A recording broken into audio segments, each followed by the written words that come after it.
This is On Shifting Ground. I'm Ray Suarez. For politics watchers, 2024 was a busy election year. An unpopular president bowed out of the race. There were 2 assassination attempts on a former president, once again a candidate. It was anything but ordinary. One theme was consistent throughout the year, the assertion that democracy was under threat, with some political analysts arguing liberal democracy may already be in decline. Many pointed to the resurgence of Donald Trump, others to the erosion of both political parties and the coarsening of American society. Throughout the year, Jonathan Rauch weighed in on whether democracy is waning. And before the election, he wrote articles in the New York Times and the Atlantic about the risks of MAGA's political dominance and how the Republican Party could build a future without Trumpism. He joins me now to discuss Trump's reelection and how he feels today about the health of our republic. Jonathan Rauch is a senior fellow in the Governance Studies program at the Brookings Institution and the author of 8 books and countless articles on public policy, culture, and government. He's a contributing writer at The Atlantic, a recipient of the 2005 National Magazine Award, the magazine industry's equivalent of the Pulitzers. His interests are wide and varied. He's authored research on political parties, marijuana legislation, LGBT rights, and religious liberty. He's the author of The Constitution of Knowledge, A Defense of Truth, a rallying cry for the importance, the essential nature of a shared reality. Jonathan, great to have you with us on Shifting Ground. I'm honored to be here, Ray. Well, the Roman god Janus, who gave us the name for next month, looked forward with one face and back with another. Let's start by looking forward. How do the next weeks and months look to you right now? Well, I look ahead with great apprehension. I don't think American democracy has been as troubled and as endangered as it is today since the 1860s. Why do you say that? This was an election where the victor got a majority, got more popular votes than his opponent. He seems to have won clearly, fair and square. What put the pressure on democracy? Well, that's exactly the problem, Ray. People like me spent the last 4 years warning that Donald Trump and his MAGA movement were set on fundamentally undermining important guardrails like the rule of law, like not weaponizing the Justice Department, like following the instructions of courts, like allowing the civil service to run on the basis of merit and not on the basis of patronage, on and on. And the voters looked squarely at what people like me had to say, and they rejected it. They said they preferred the Trump way. We know from what we've been told by the MAGA movement over the last 4 years that they want to emulate what Prime Minister, I should say, Viktor Orban has done in Hungary, which is to steadily erode the rule of law in that country. And I think that's what they're going to try to do. And it's what the American public said it would allow them to do. So, yeah, I'm worried. Is the next Trump White House one of the final pieces of a kind of interlocking puzzle?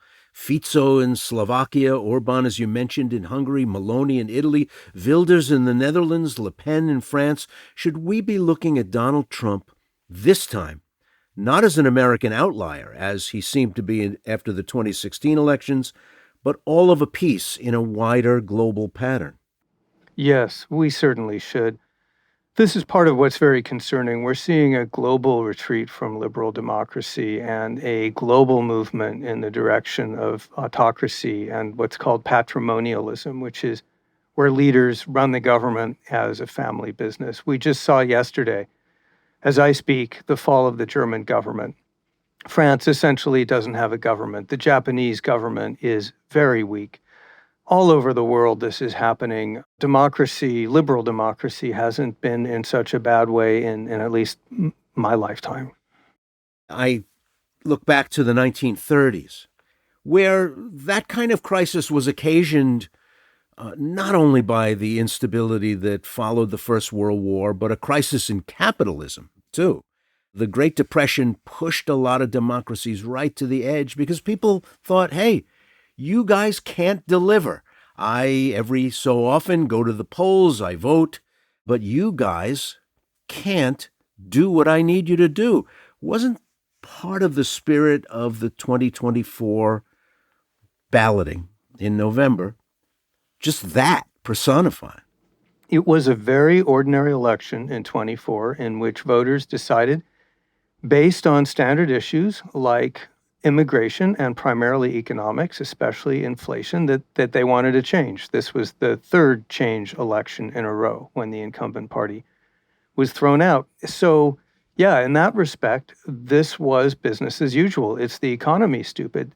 The difference is that this time, the candidate that they treated as ordinary was extraordinary, someone who had actually attempted to overthrow the United States government and Constitution. So that's the difference. It's the toleration for a kind of candidate that would have been seen as outside the bounds until very recently. Did voters look at January 6th, other pieces of evidence, and just discount it? Or did they not even get to that level of analysis? Was it just, I'm unhappy, this guy says he's going to fix it? I think it's mostly, I'm unhappy. I think that Biden's presidency is a failed presidency. I want to change. This guy's the change. I think actually a different Republican candidate, someone like Nikki Haley, would have just wiped out the Democrats instead of edging through by, 200,000 votes in 3 states. So yeah, I think they just wanted a change, and this guy presented a change. And what we've learned is something that the founders originally warned us about over 200 years ago, which is that the public is amenable to demagogues, that it's not really the public's job to worry about the fine points of the rule of law, how the Justice Department works and impeachments and limits of power. That's not their job. So they did their job. I think people like me didn't do our job in figuring out how to persuade the public that there's certain things that a democracy just can't allow, trying to take power through violence and malice. In 2016, when Donald Trump was starting to pick up momentum, starting to run the table in the Republican primaries, party pros assured me that he would be kept on the rails, that the institutional party would crowd in around him and make him a more normal Republican president than he appeared he would be. They were wrong, but interestingly, that wasn't even a conversation anyone had anymore in 2024. Yeah, the Republican Party belongs lock, stock, and barrel now to Donald Trump and the MAGA movement and its traditional Republicans who are now on the outside, licking their wounds and trying to figure out if there's a way back. Is there? I don't know, Ray.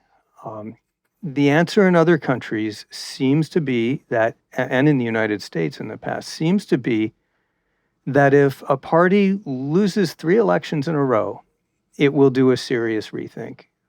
But that's what it takes. That's what it took for the Democrats to go from Mondale and Dukakis and Jimmy Carter to Bill Clinton, a centrist candidate who threw away some of the old shibboleths. Republicans, of course, just won a big election, and they never think that they lose elections because any election they lose, by definition, is stolen. So you tell me what it takes to bring this party back. I wrote an article in the New York Times with a co-author, Pete Wehner, in which we said, really, the best hope now for normie Republicans is to form a kind of coalition outside the structural Republican Party, a kind of party in exile like the Free French of World War II, dedicated to an insurgent movement to take back the party. But that's a long road, and it's a hard road.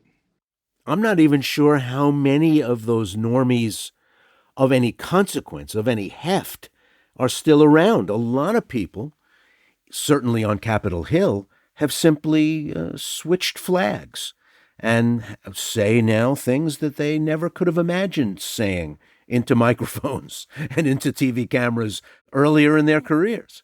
Well, there aren't as many as one would like, but there are still enough normie Republicans around, I think, to form a base and to begin developing positions and candidacies and start raising money. Remember, MAGA is not going to be strong forever. It's making, I think, President-elect Trump is making a lot of promises that he can't keep. He's got internally contradictory policies like lower prices while raising tariffs. He's appointing people to the cabinet who, frankly, don't seem to know what they're doing. They just don't seem qualified.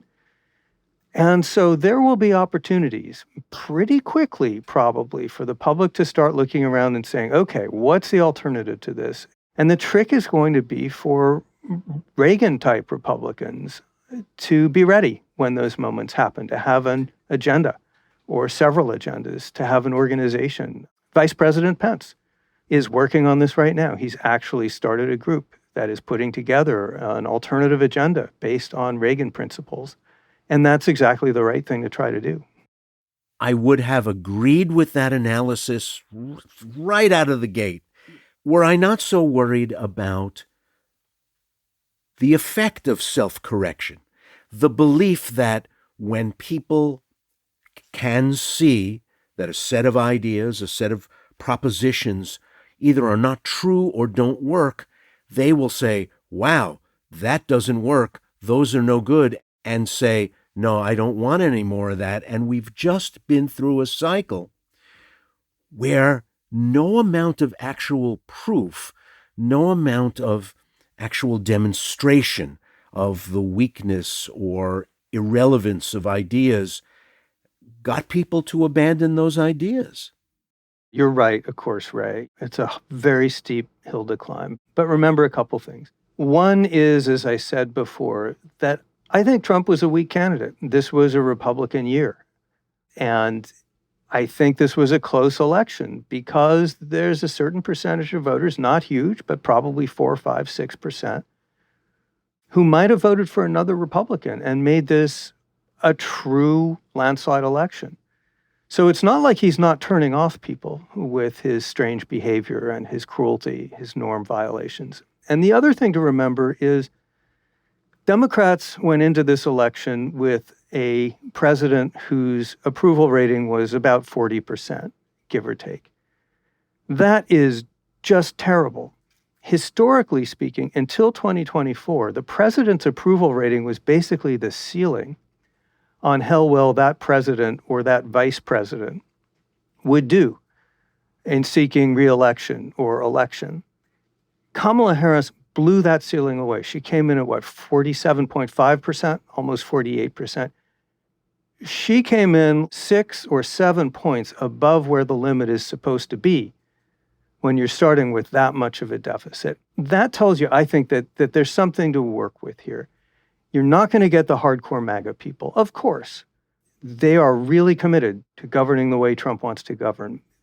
But I think there's enough other people out there who are in the middle, who are concerned, so that if they're presented with a viable alternative, someone who is fresh and different, someone who looks like they can solve their problems, someone who can be a strong center-right voice without doing crazy stuff, I think they'd probably go for it. But, you tell me, Ray.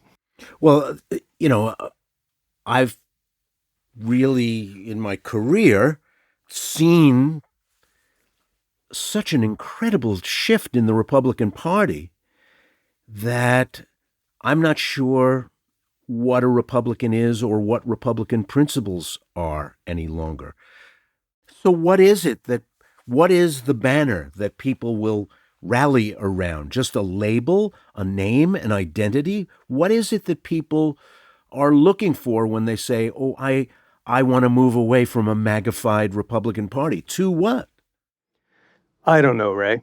I wish I did know. But, I'm sitting here at a desk in Washington staring at a computer monitor, and these ideas are going to come from the ground up. There's a healthy side of the MAGA movement, and it's not the part that has to do with Trump and the rule of law. It has to do with the fact that the United States remains the kind of democracy where it is possible for people to be heard, and it is possible for grassroots movements, whether you like them or not, to arise. I wasn't necessarily a huge fan of the Tea Party and certainly not MAGA, but on the other hand, The gay civil rights movement was a grassroots movement, gay marriage, which I participated in, civil rights.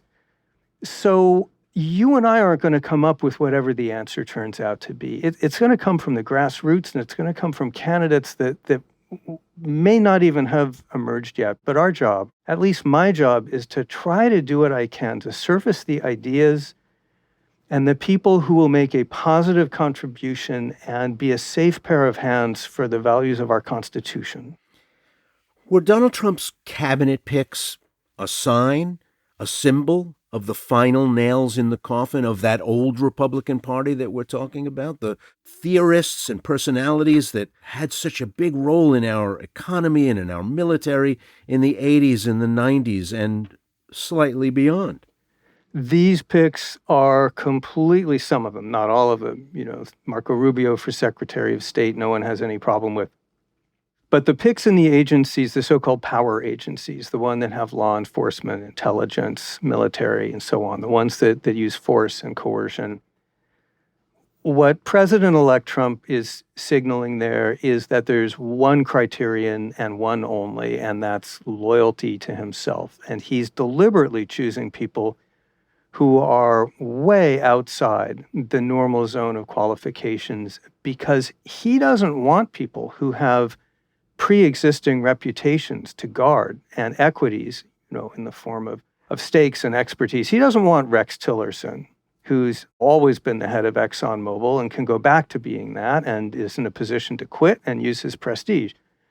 He wants people who have no reputations of their own except for being a little weird and who owe everything to him. So that's what he's trying to do at the FBI and what he's trying to do at national intelligence and so on. And that's just something completely different. There is a word for it. Political scientists call it patrimonialism, where the only thing that counts is loyalty to the person in charge. Government is a family business. We haven't seen anything like that in the United States since, pre-Civil War, the days of patronage under Andrew Jackson and the like. Some pollsters, some political scientists have identified hardcore America Great Again-ers as a minority even of the Republican Party, of Republican-identified people. But they are the most faithful, the most militant, the most aggressively pro-party. Is that just a consequence of there being a Donald Trump? Once he's gone, does some of that evaporate on its own? The real answer is we don't know because we don't yet live in a post-Trump world. But here's how I think about it. This is from another article I wrote in The Atlantic, which is that you can find something very much like the Trump movement in the George Wallace movement of 1968. Wallace is an insurgent. Turns out he appeals to 20 to 25% of the American electorate with a very populist message, economically populist, nationalistic. He's not a racist in 1968. That's not how he runs for president. You get the start of a George Wallace movement, which then goes away for a while, but resurfaces under Pat Buchanan, and then to some extent resurfaces with Sarah Palin. What happens under Trump is those voters are always there, and they seem to be 20 to 25% of the electorate. But they consolidate and concentrate within the Republican Party. So when they're spread out across the parties, remember, Wallace ran as a Democrat, and then he ran as an independent, and then he ran as a Democrat. But when they consolidate in a single party behind a candidate, suddenly they're not just 25% of the population, they're half of a political party, and it turns out the half that can capture the primaries. The $64,000 question, now that the Republican Party is the home of the Wallace vote, and those people have tasted power, they've run the government, what happens to that constituency without a leader like Trump?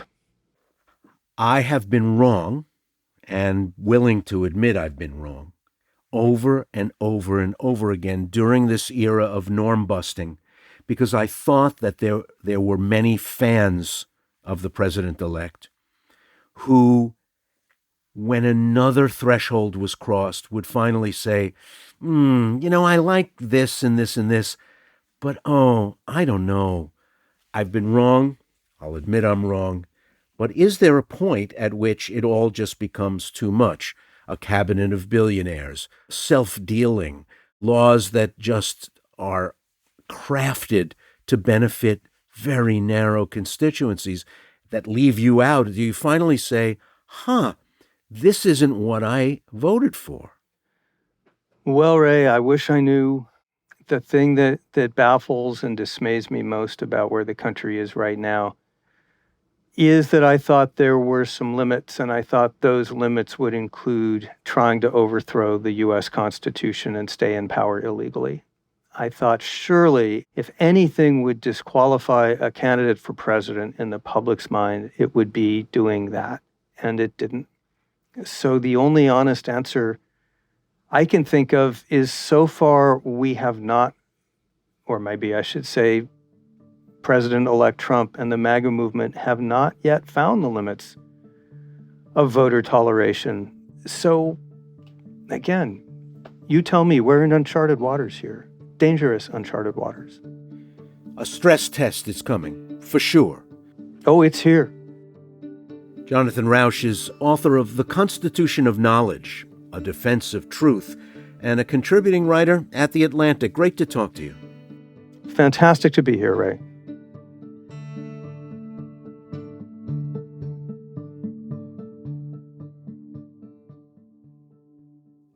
As we close out 2024, let me say what a joy and a challenge it's been to bring stories from around the world to this audience for almost 7 years, first as co-host of the program, and in recent years as the sole host. There's been Russia's creeping invasion of Ukraine that burst into all-out war, the armed Palestinian group Hamas surging over the border with Gaza into Israel, killing and kidnapping, and unleashing Israeli retaliation that continues to this day as the violence has spilled over into Lebanon and Syria, and the Syrian revolution chased Bashar al-Assad out of power and into exile. A global pandemic chased us indoors, making shopping centers, offices, places of worship, subways and buses empty and odd, turning grocery stores and pharmacies into places where you now check the distance to the next customer, developing a better sense of just how far away makes 6 feet. We talked to undocumented immigrants, DACA recipients who were living in limbo, unsure they'd achieve legal status to live in America, who plunged in as members of helping professions, working in ambulances and emergency rooms across the country. Once a set of COVID vaccines came online, an economic divide split the world into haves and have-nots, as we heard from Asian and African countries about restrictions on movement to hold the coronavirus at bay until they could afford enough shots. Right-wing politicians led surging movements in Brazil, Italy, Germany, Hungary, and France. Britain left the European Union. Poland chased its right-wingers out of power. China sought to pull its economic might into harness and reached out to the developing world with its globe-straddling Belt and Road Initiative. Ethnic Armenians lost their struggle to control a chunk of Azerbaijan and fled to Armenia. From post-colonial tumult and civil war, societies in West Africa tried to pull themselves together.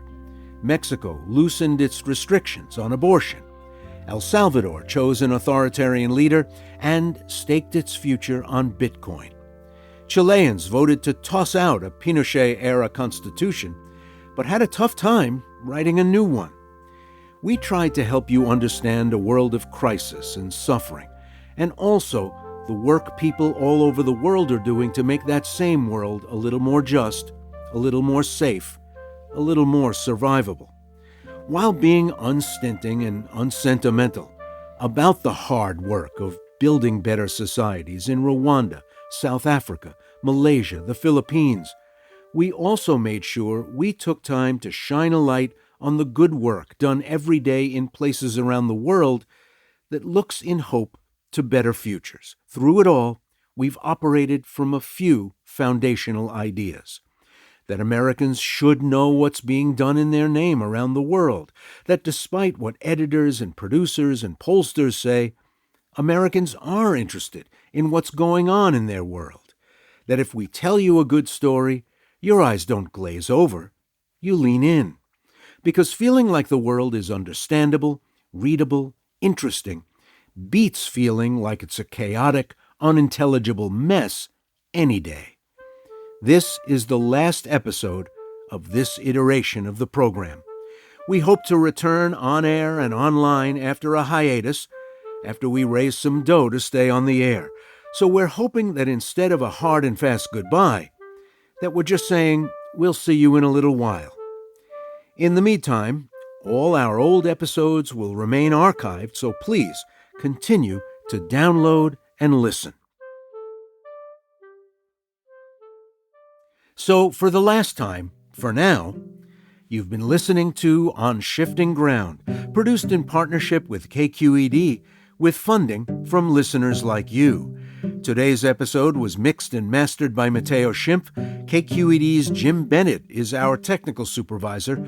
Jared Sport is our executive producer. Philip Yun is co-CEO of Commonwealth Club World Affairs. Our music is from Blue Dot Sessions. I'm Ray Suarez. Thanks for listening.